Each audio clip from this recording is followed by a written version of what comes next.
menjelaskan mengenai resesi ekonomi.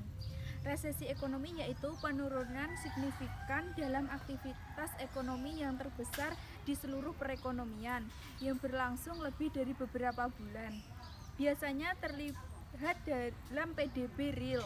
Penyebab dari resesi ekonomi yaitu yang pertama, guncangan ekonomi yang tiba-tiba, utang yang berlebihan, terjadinya inflasi terus-menerus, terjadinya deflasi terus-menerus.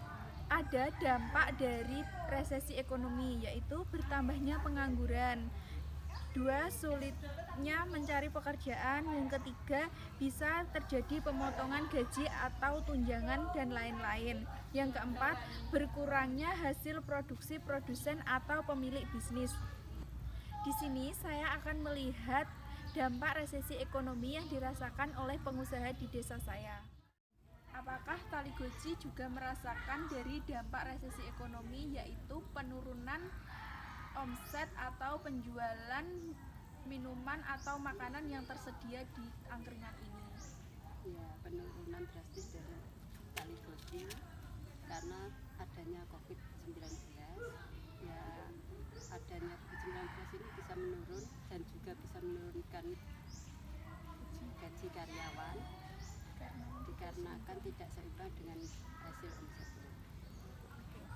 Selain dari penyebab COVID, apa yang menyebabkan penurunan omset penjualan Taligoji? Ya, dikarenakan banyak persaingan bisnis dan juga kita bisa mengurangi karyawan. Selain terdapat pengusaha atau penjualan UMKM, penduduk di desa saya mayoritas adalah petani. Apakah petani di desa saya terdampak dari resesi ekonomi Indonesia? Selanjutnya saya akan mewawancarai atau melakukan tanya jawab kepada petani di desa saya. Ini saya akan menanyakan tentang dampak dari resesi ekonomi yang dirasakan oleh ibu tani di daerah Desa Ngemper. Apakah ibu merasakan dari dampak resesi ekonomi ini?